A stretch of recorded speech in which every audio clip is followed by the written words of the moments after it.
E aí pessoal, boa noite, tudo bem? Tudo jóia aí, galerinha? Bom, falar um pouco aqui do S30, tentar fazer um vídeo curto aqui. Já tá de noite, né? 8 horas da noite. Eita, o dia passou rápido hoje, né? É isso, pessoal. Obviamente tinha um fundo aqui, né? No mercado. Junto com esses pavis aqui do dia anterior, tá? Dia anterior, no caso, sexta-feira, tá? O mercado tá trabalhando aí numa tendência clara de alta, certo? Topos e fundos ascendentes. Isso aqui numa hora tá bem visível, tá? Essa tendência aqui que assumiu no prazo médio aí, né? A gente vai descendo os tempos gráficos aí, vai marcando as regiões de interesse aí, de possíveis interesses, tá? Possíveis pontos de interesse. O mercado estava trabalhando aqui nesse fundo, né? Durante a madrugada desde ontem, né? Que o mercado abre domingo às 19 horas. E aí ele ficou trabalhando nesse fundo aqui, tá? Durante a noite toda, praticamente, até de manhã. De manhã ele fez esses topos aqui, tá? Rompendo os topos anteriores, mas não era tão relevante ainda nesse momento, tá? Era um momento ainda sem volume nenhum, né? Um volume aqui ainda de madrugada e o começo da parte da manhã de hoje, tá? Aí depois da abertura do mercado à vista, que é o período que eu mais gosto de operar, o mercado rompeu esses topos aqui que havia deixado, tá? Certo? Rompeu aqui com bastante clareza, bem no candle de abertura mesmo, tá? Esse candle aqui de abertura do mercado rompeu, fechou mais uns 3 candles aí acima dessa região, tá? E aí validando nossas regiões de fundo aí, tá? Fica bem claro que esses aqui são os pavis, né, de fundo. A gente pode considerar aqui o gap, né? Esse aqui é um gap, né? Esse gap aqui a gente pode considerar como se fosse um candle também, tá? Então deixei essas regiões aqui como um apoio, como um ponto de interesse marcado aí. E a gente esperou o mercado romper, né? Logo na abertura ele rompeu, então a gente traça essa pernada aqui, né, pessoal? Tá ficando até craque, né? Todo mundo aí dominando essa técnica, né? Fica bem fácil de fazer essas marcações aqui, tá? Deixei essa linha aqui mensurando o rompimento desses topos, tá? Eu vou apagar ela aqui para ficar mais fácil a visualização. O mercado rompeu esses topos aqui na abertura e aí ele voltou ali na região de 50%, entre 50, né? Entre 50, um pouquinho além, e entre o 61, né? Foi um pecado, eu estava bem de olho nessa situação aqui e eu não entrei, tá? Não entrei. A gente tem que tomar uma decisão, né, nesse momento aqui de mercado. A decisão era de compra, porém eu sempre procuro fazer minhas entradas sempre com risco aqui no 61%, né? Ele deveria ter voltado até aqui. A gente pode falar, né, poxa, são cerca de 10 pontos, né? Esses 10 aqui eles viram quase 15, né, por causa do spread. Uns 12, 13 pontos aqui aproximadamente, a diferença de entrada, né? Deve dar uns 15 pontos mesmo, tá, pessoal? Uns 15 pontos aqui de diferença. E o principal fator não é esse, né? É que o meu risco aumenta, né? Então, isso é disciplina, né? Eu procuro entrar realmente quando ele crava no 61 ou vai além, né?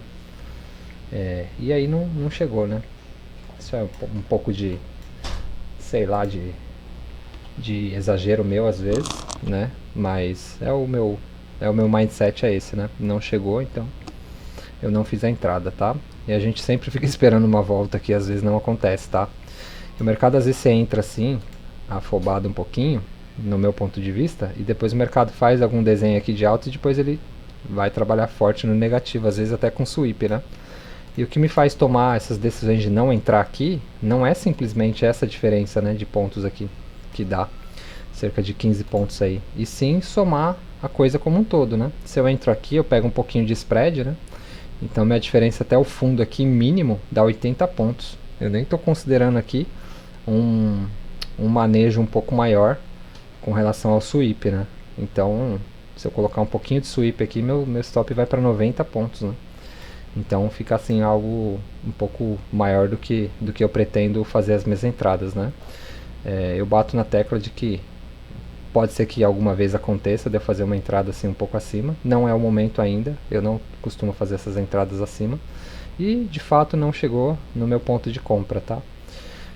Se chegasse aqui, o meu stop ia ser um pouco menor, né? Cerca de 70 pontos. Então foi essa diferença, né? 15, 20 pontos aí para eu não ter feito a entrada. Para eu não ter feito a entrada. E é claro que a gente não sabe, né, que o mercado sobe direto depois. Então, muitas vezes acontece do mercado fazer esse primeiro contato aqui no 50, às vezes até acima, e depois ele subir um pouquinho e voltar tudo, né? E aí é isso, é essa a esperança que a gente acaba ficando, né? Você fica olhando o trade aqui, olhando o mercado e esperando o mercado voltar aqui na sua região de compra. Não voltou, eu não fiz trade, tá? O mercado subiu aí até 200 pontos, praticamente direto, beleza? Deu uma sambada aqui, deu uma leve consolidada aqui, depois bateu lá os 300 pontos, que era o meu alvo, tá? Não, é aqui. O meu alvo era aqui nessa região, porque tinha topos anteriores aqui, tá? Era aqui minha saída, tá? Então, da parte que deu a entrada ali até essa saída, daria ali praticamente aí 300 pontos, tá? Não consegui fazer o trade. Depois aqui ele consolidou, não consolidou não, né? Ele continuou subindo mais um pouco aí, dando umas pernadas para cima. E aqui já ficou muito tarde, tá? Pelo horário aqui eu já tinha abandonado, eu já tinha saído do mercado, já não estava mais olhando.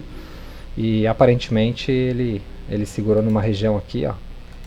Depois eu acabei dando uma olhada. Ele segurou nesses topos aqui numa hora, tá? Aqui tem sim um order block. E foi nesse order block que ele segurou. Difícil de ver, né? Porque é bem antigo, mas de uma maneira bem técnica. Aqui até que é um pouquinho forçado, né? Esse topo aqui seria o order block lá antigo, tá? E aqui ele perdeu um fundo, só que não é relevante, né, pessoal? Ele perdeu esses fundos aqui, ó, com esses candles aqui no 1 minuto, e aí ativou uma venda aqui também, né?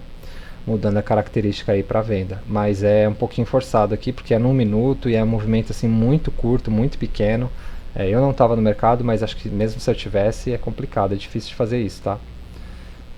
Era um horário tarde assim de operação de mercado, então dificilmente eu ia fazer esse trade, mas tecnicamente aconteceu aqui, tá? Como eu falei, perdeu esse fundo aqui, esses fundos aqui, mas é realmente dando uma forçadinha na técnica aí, tá? Praticamente cravou aqui no 61 e depois desabou aí, pagando cerca de 230 pontos aí, tá? Mas essa daqui foi bem difícil de ver, tá? Mesmo se eu tivesse visto, acho que eu não teria feito não. Muito, muito difícil de ver isso, porque não tem relevância, né? Aqui é um topo aqui, nesse range aqui, nessa estrutura é muito pequena aqui de considerar esse range, esses fundos aqui, tá? Então realmente aqui é um pouco forçado, mas muita gente deve ter feito, né? Porque o mercado depois ele caiu bastante mesmo, tá? Ele caiu cerca de 230, 240 pontos aí, devolvendo boa parte da alta, beleza? Então esse aí foi o trade do S30.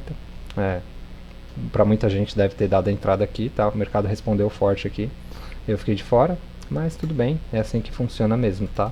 Nem todo trade a gente vai conseguir pegar. E tem que ser assim, tá? A gente tem que procurar os filés e respeitar primeiramente nosso gerenciamento de risco e nosso mindset, né? Se você está disciplinado para entrar no 61, você tem que entrar no 61. Se você suporta correr mais risco, tem o mindset de correr mais risco, entra no 50, isso daí é livre. O importante aqui na minha parte é mais mostrar o operacional funcionando mais uma vez, tá, pessoal? Esse daqui foi o S100, né? Índice Dow Jones, aliás, índice Nasdaq, a bolsa eletrônica aí de Nova York. Não foi uma estrutura bonita, tá? Vocês podem ver que ele deixou esses topos aqui, parecido com o S100, com o S30. Ele rompeu, só que não tá bonito, né? Não tá aquele desenho geométrico assim, com topos e fundos assim extremamente claros, tá? Principalmente depois do rompimento. Fica aqui essa sambada aqui, né? Tirando bastante gente aí, gerando bastante liquidez, mas não foi uma coisa bonita não. Mas para mostrar a técnica foi respeitada mais uma vez, né? Esses topos aqui eram os fundos, tá? Foi rompido aqui, não fez movimentos tão claros aqui. Muito pavio para tudo que é lado, né? Ó, aqui já estava rompido, então você pode considerar que ele voltou no 61, tá? Depois rompeu o topo de novo e volta no 61 e sempre dando compra, né? Mas eu achei, obviamente, o S30 bem mais bonito, mas o S30 não deu a oportunidade de entrar.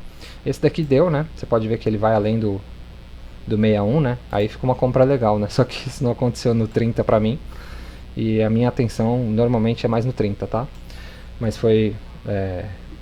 a questão de mensurar o preço, né? O que foi trabalhado no preço aqui foi parecido com o S30, né? Só que a geometria aí da estrutura não foi tão parecida não. Aqui ele foi mais abaixo, pegar mais liquidez abaixo, tá?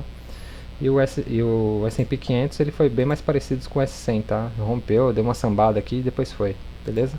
Mas aqui teria sido um trade bonito sim, foi de fato um trade bonito, mas não deu aqui a minha entrada. E aí ele subiu aí 300 pontos, né? Dava para ter acompanhado aí com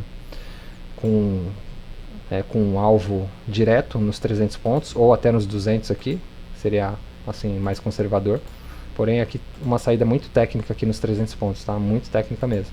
Então é claro que se, né, a critério de conhecimento aí, se eu entro nesse trade aqui, eu vou conduzindo de acordo com as subidas que o mercado dá. Você vai subindo teu stop também, teu stop gain aqui no caso, tá? Se tivesse entrado eu teria saído aqui com os 300 pontos aqui, porque o mercado quase não teve correção, tá? Ele teve uma sambada aqui, mas já estava com 200 pontos, então você tem que subir, tirar teu trade aqui do risco, subir para o 0 a 0, depois conduzir o trade aqui mais para cima. Você pode fazer uma condução com barra aqui, ó, porque ele não perde fundo em nenhum momento. Se você olhar só os candles aqui, ó, nenhum candle perde fundo, a não ser esse daqui, né, mas está muito grudadinho, tá? Então você ia conseguir também, praticamente aí qualquer um ia conseguir conduzir até 300 pontos aí, tá? Depois ele subiu um pouco mais, eu acho que deu um total aí de 360 pontos. 360 pontos, tá? 370 pontos, é bastante coisa que subiu, e depois devolveu uma parte aí, tá? Cerca de 50% aí ele devolveu. Foi um trade bonito, mas que pena que aqui não deu uma entrada. Falando sobre o operacional, tá aí, pessoal. Tudo explicadinho, detalhado, rompimento de topo, volta na região entre 50 e 61 e surfa essa alta aí, beleza? Qualquer dúvida, estamos às ordens. Abraço.